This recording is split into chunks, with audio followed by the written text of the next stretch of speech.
እዙ ፈነወ ድምፂ ሰልፊ መሰረታዊ ፍትሒ ኤርትራ እዩ።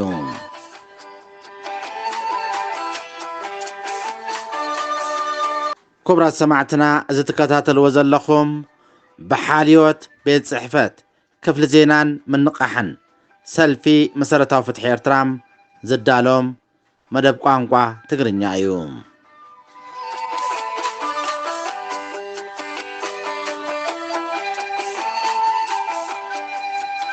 ክቡራት ሰማዕትና ከምቲ ልሙድ ለሙን ሓተታ ክልወና እዩ። ምሳና ክትጸንሑ ብኽብሪ ንዕድም።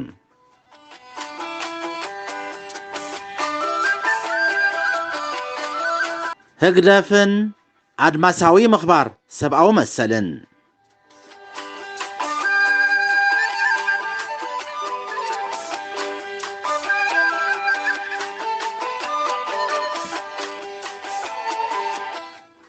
ህግደፍን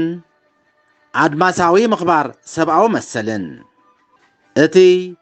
ድሕሪ ካልኣይ ኩናት ዓለም ብኩለን አባላት ውድብ ሕብራት ሃገራት ብዝኾነ ሃገራት ብዝተበጽሐ ስምምዕ መሰረት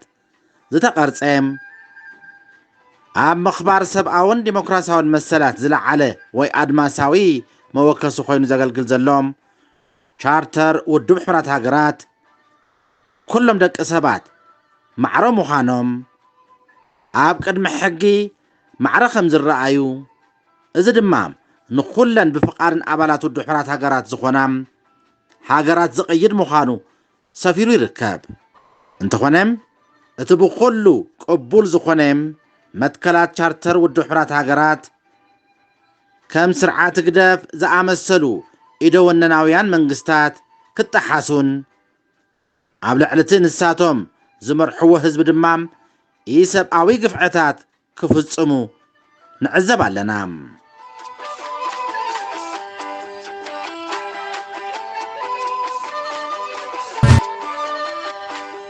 ኣብ ኤርትራ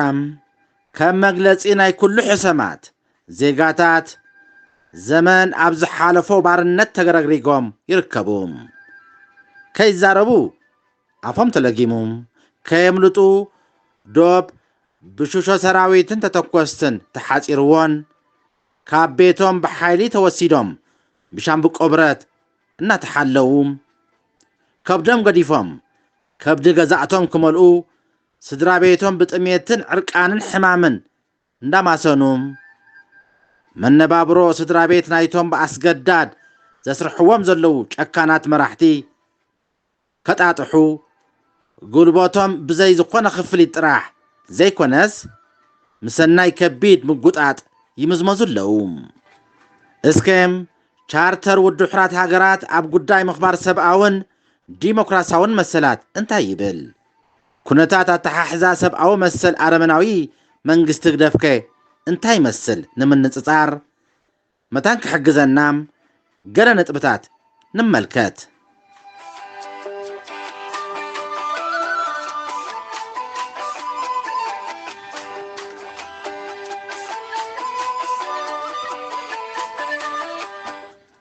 ቻርተር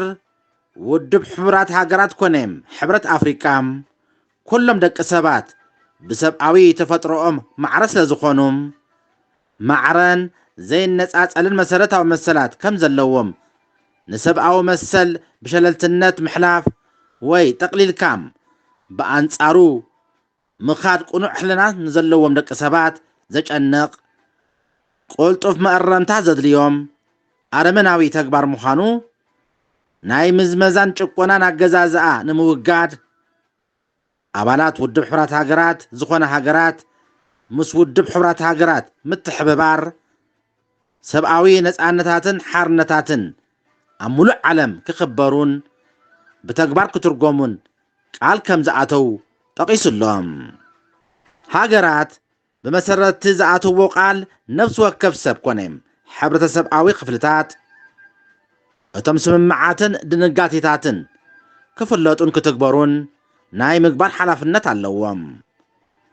ሰባት ኩሎም ነፃ ኮይኖም ስለ ዝተፈጥሩን ናይ ምሕሳብን ምምዛንን ክእለት ስለ ዝተዓደሉን ብዘርኢ ብሕብሪ ብቋንቋም ብሃይማኖት ኮነ ፖለቲካዊ ፍልሊ ኣይግበረሎምን ሓደ ሰብ ብዛዕባ ኩነታት ሃገሩን ዝነብረሉ ዘሎ ዓለምን ብዙሕዞ ዝተፈላለየ መርገፀ ዝኾነ ይኹን ተጽዕኖ ኣድልወን ኣይግበረሉን ነፍሲ ወከፍ ሰብ ናይ ህይወቱ ውሕስነት ሰማልአ ናጽነት ናይ ምርካብ መሰል ስለ ዘለዎም ብግዴታም ከገልግል ኣይግበርን ኣብ ልዕሊኡ ስቅያታዊ መግረፍቲ ክፍጸምን ክወርድን ኣይግባእን ዝኾነ ሰብ ብናይ ሃገሩ ውሽጣዊ ሕጊ ይኹን ዓለም ለኻዊ ሕጊ ገበን ምዃኑ ኣብ ዘይሰፈረ ሕጊ ንዝፍጽሞ ተግባር ተሓታቲ ክኸውን ኣይክእልን ዝኾነ ሰብ ኣብ ሃገሩ ብናጽነት ናይ ምንቅስቓስ ካብ ሃገር ብናጽነት ናይ ምውፃእን ምምላስን ወዘተ መሰል ከም ዘለዎ ሰፊሩ ይርከብ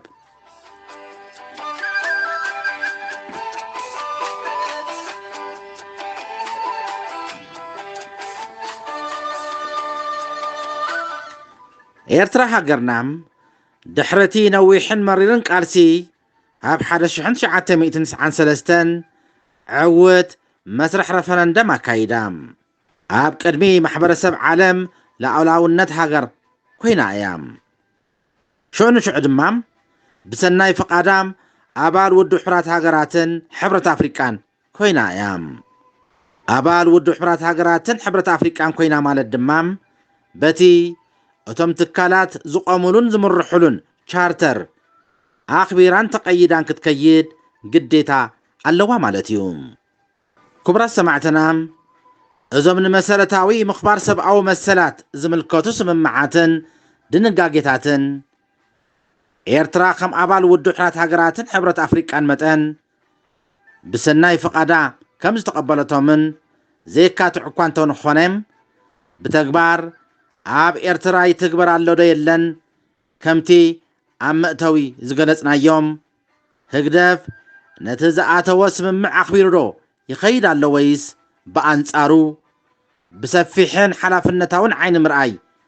ኣገዳሲ ይኸውን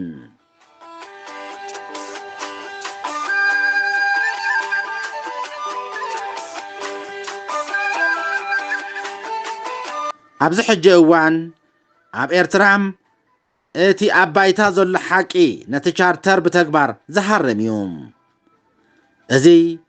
ሃገራትን መንግስታትን ዝምርሕሉ ዘለዎ ዲሞክራሲያዊ ኣድማሳዊ መትከላት ኣብ ኤርትራ ክውን ዘይኮነሉ ምኽንያት እንታይ እዩ ህዝቢ ኤርትራ ብዛዕባ እዚ ኣፍልጦ ስለ ዘይብሉ ወይስ ከምቲ ህግደፍ ካብ መስመር ሓቂ ሃዲሙ እንጀራ ጥልመት መታን ክበልዕ ንሕና ፍሉያት ኢና ናይ በይኒና ኣካይዳ ኣለና እንዳበለም ከደናግረሉ ዝፍትን ናትና ስለ ዘለና እዚ ኣይምልከተናን ስለ ዝበለም እምነት ህዝቢ ኤርትራ ንሰላምን ዲሞክራስን ንሰብኣዊ መሰል ዝጣበቕ ንስልኡ ዝቃለስን ክቡር መስዋዕቲ ዝኸፈለን ህዝቢ ስለ ዝኾነ ነቶም ኣብ ቻርተር ውድብ ሕቡራት ሃገራትን ሕብረት ኣፍሪቃን ሰፊሮም ዝርከቡ ኣድማሳዊ ሰብኣዊ መሰላት ዝምልከቱ ድንጋጌታትን የኽብሮምን ይምእዘዘሎምን እዩ እዚ ሃገራትን መንግስታትን ዝምርሕሉ ዘለዉ ዲሞክራሲያዊ ኣድማሳዊ መትከላት ኣብ ኤርትራ ክውን ዘይኮነሉ ምኽንያት እንታይ እዩ ህዝቢ ኤርትራ ብዛዕባ እዚ ኣፍልጦ ስለ ዘይብሉ ወይስ ከምቲ ስርዓት ግደፍ ካብ መስመር ሓቂ ሃዲሙ እንጀራ ጥልመት መታን ክበልዕ ንሕና ፍሉያት ኢና ናይ ንበይንና ኣካይዳ ኣለና እንዳበለም ከደናግረሉ ዝፍትን ናትና ስለ ዘለና እዚ ኣይምልከተናን ስለ ዝበለም እምነት ህዝቢ ኤርትራ ንሰላም ዲሞክራሲ ሰብኣዊ መሰል ዝጣበቕ ንስልኡ ዝቃለስን ክቡር መስዋዕቲ ዝኸፈለን ህዝቢ ስለ ዝኾነ ነቶም ኣብ ቻርተር ውድብ ሕቡራት ሃገራትን ሕብረት ኣፍሪቃን ሰፊሮም ዝርከቡ ኣድማሳዊ ሰብኣዊ መሰላት ዝምልከቱ ድንጋጌታትን የኽብሮምን ይምእዘዘሎምን እዩ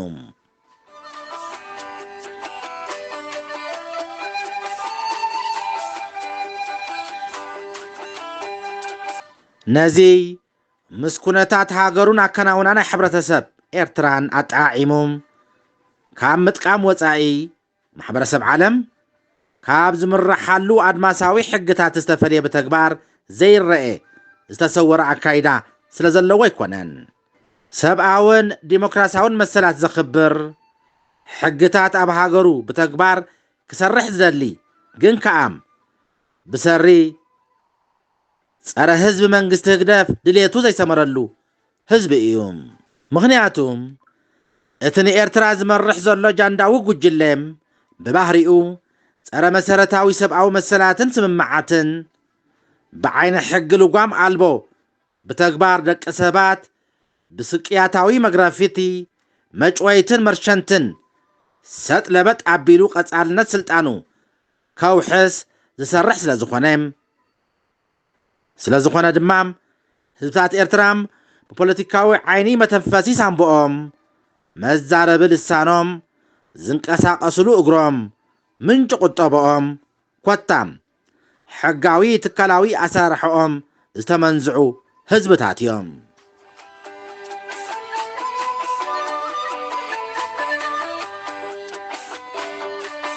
ህዝቢ ኤርትራም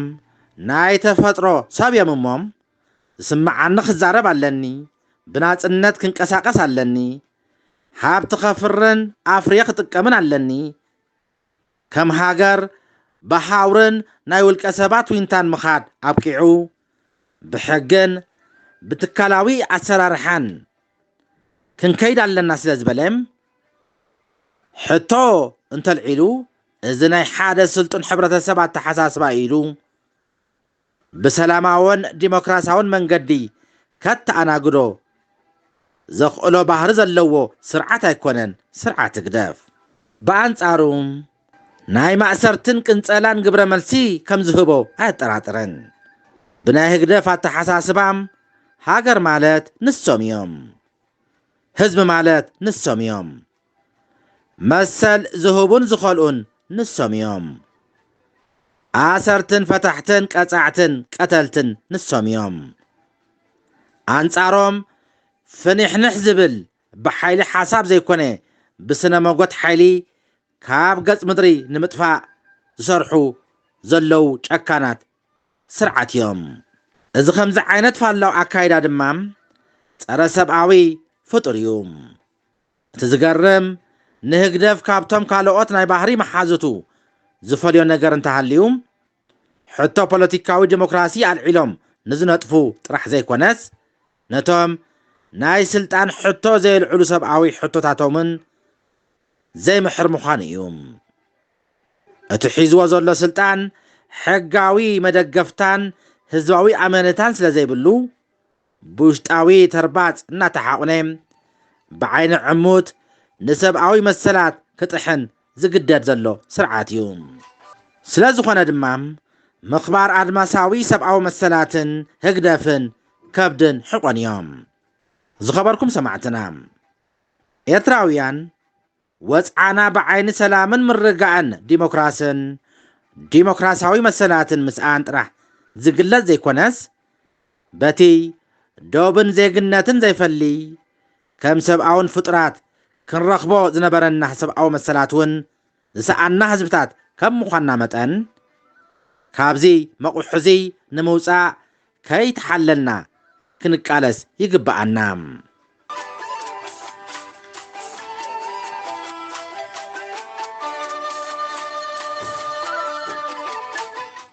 ክቡራት ሰማዕትና እዚ ክትከታተልዎ ፀናሕኩም